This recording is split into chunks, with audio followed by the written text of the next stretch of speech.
No niin, aloitetaan tämä seiskojen kertaus kokeeseen, joka on aika pian sulkujen poistamisella. Eli ne perussäännöt, miten sulkuja poistetaanhan, menevät seuraavasti plus- ja miinuslaskuissa, että mikäli on kaksi positiivista, luku pysyy positiivisena. Sama juttu, jos on kaksi negatiivista, luku on positiivinen, mutta mikäli on erimerkkiset perättäin, vastaus on negatiivinen ja sama siis toisinpäin. Nämä kun muistaa, niin kokeesta saa varmasti jo sen kymmenkunta pinnaa, jos osaa muuten laskea numeroita yhteen. Muutama esimerkki.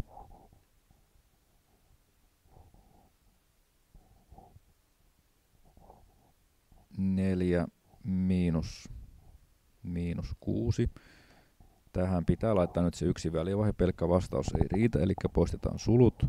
Miinus miinus muuttuu plussaksi, eli 4 plus 6. Ja vastaus on tietenkin 10.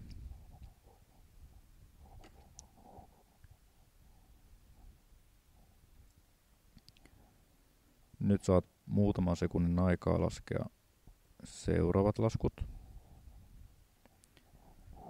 Voit harjoitella siis vaikkapa pysäyttämällä videon, kun saan ne tähän kirjoitettua, ja sitten teen sinne vastaukset.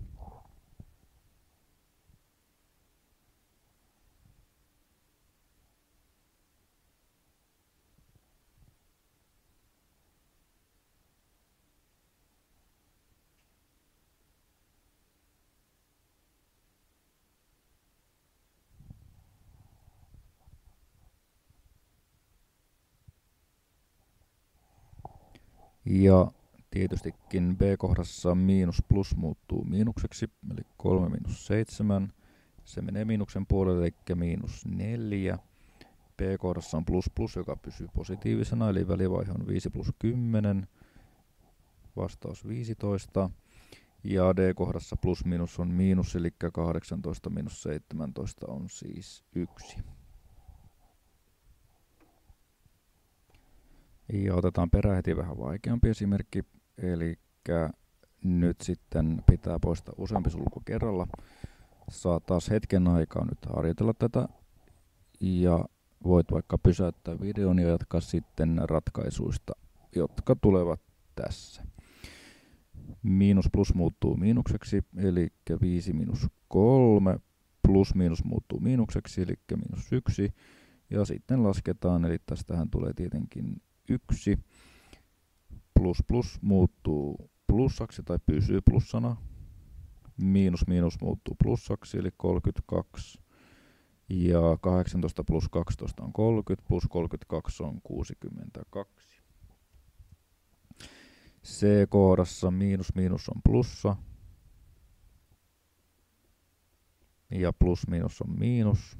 Ja nyt näyttää numerot aika ilkeiltä, mutta huomataan, että 53 plus 27 on tasan 80, joten kyllä tämä loppulasku on aika helppo, eli 7.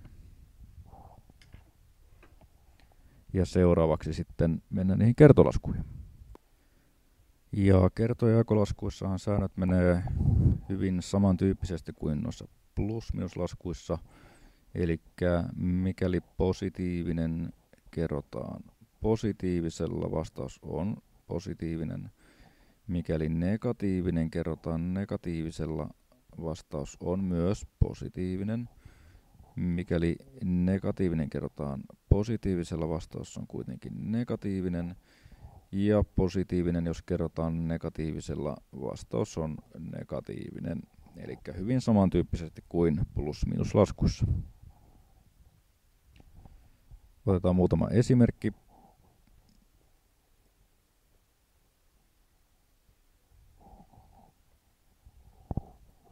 Ja esimerkiksi 4 kertaa miinus 6 on nyt kertolasku, jossa on yksi miinus, eli se pysyy negatiivisena miinus 24. Ja pistän tähän pari muuta esimerkkiä. Yritä tehdä ne ja sitten tarkista perässä.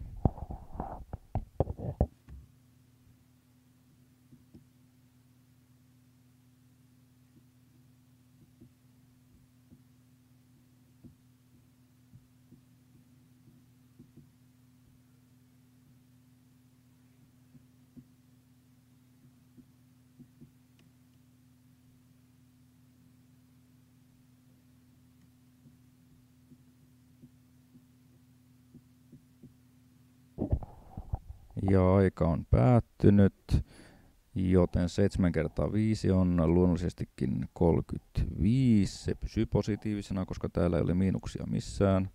C-kohdassa on 2 miinusta, muuttuu siis plussaksi, eli 18. Ja D-kohdassa on se 1 miinus, eli se on negatiivinen miinus 77. Seuraavaksi vähän vaikeampia kertolaskuja. Ja seuraavassa esimerkissä on sitten negatiivisia lukuja oikein kunnolla. Ja niin kuin muistat tunnin opetuksista varmaan, se miinusten määrä ratkaisee. Eli mikäli laskussa on pariton määrä miinuksia, kuten tässä A-kohdassa, vastaus on negatiivinen. Mikäli miinuksia on parillinen määrä, kuten B-kohdassa, C-kohdassa ja nyt näyttää olevan myös D-kohdassa, niin sitten vastaus onkin positiivinen. Saat hetken aikaa taas laskea.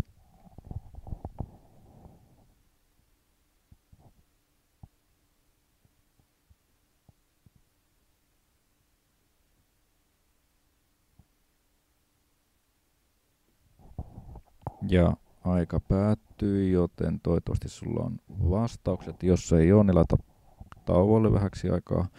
3 miinusta on siis negatiivinen, eli se on miinus, ja siitähän tulee 6. 3 kertaa 1 kertaa 2 on 6. B-kohdassa on 4 miinusta, eli se on positiivinen. 1 kertaa 1 kertaa 1 on 1, kertaa 9 on 9. C-kohta on kompa. Mikä tahansa kertolasku, jos on 0 yhtenä tekijänä, on aina 0, eli ei tarvitse edes laskea. Ja D-kohdassa on 2 miinusta, eli se pysyy positiivisena. 9 kertaa 2 on 18, kertaa 3 on 54.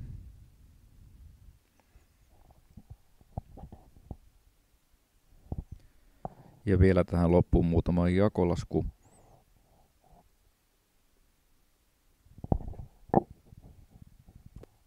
Ja jakolaskussahan toimitaan ihan samalla tavalla kuin kertolaskussa, eli se miinusten määrä ainoastaan ratkaisee. Saat taas hetken suorittaa nämä tehtävät ennen kuin näytän ne.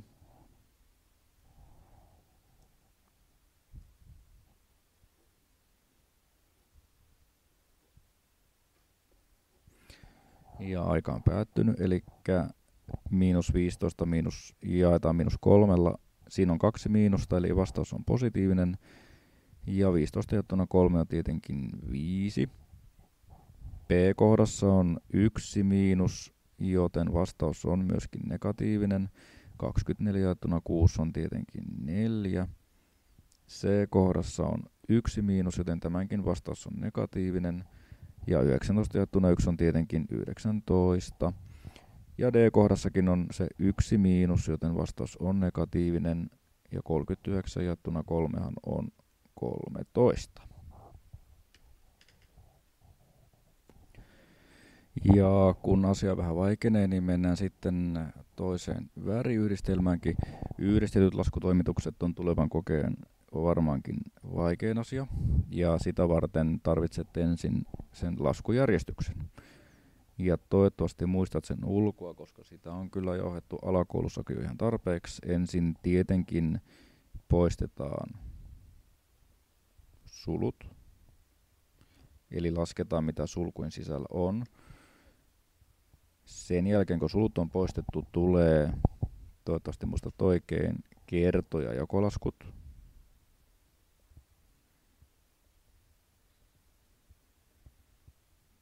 Ja muista aina tehdä kerto- ja jakolaskut vasemmalta oikealle.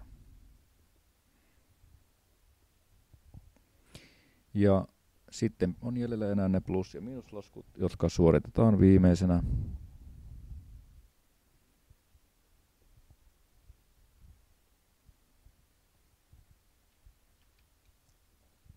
Muista tehdä nekin vasemmalta oikealle.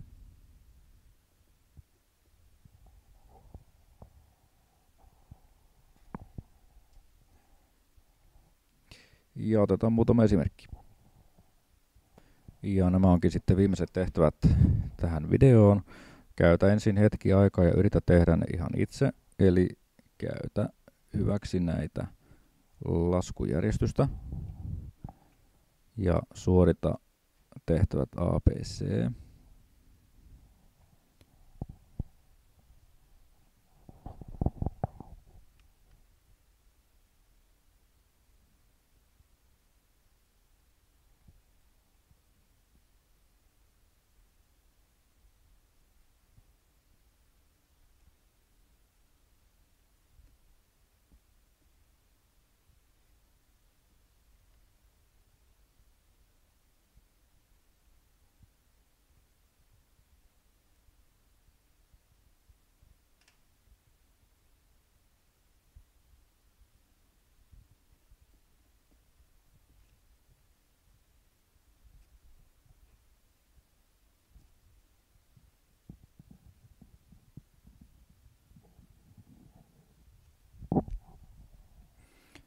Ja aika on ohitse ja oikeat ratkaisut tulevat tässä.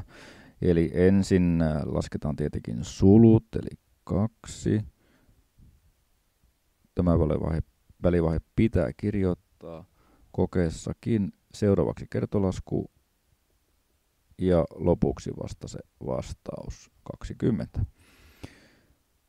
B-kohdassa lasketaan ensin sulut, mutta nyt huomatkaa, sulkujen sisällehän tulee -2 ja sitten on perättäin 2 miinusta, eli tämä on nyt siitä vaikeimmasta päästä. 2 miinusta perättäinhän on siis plussa.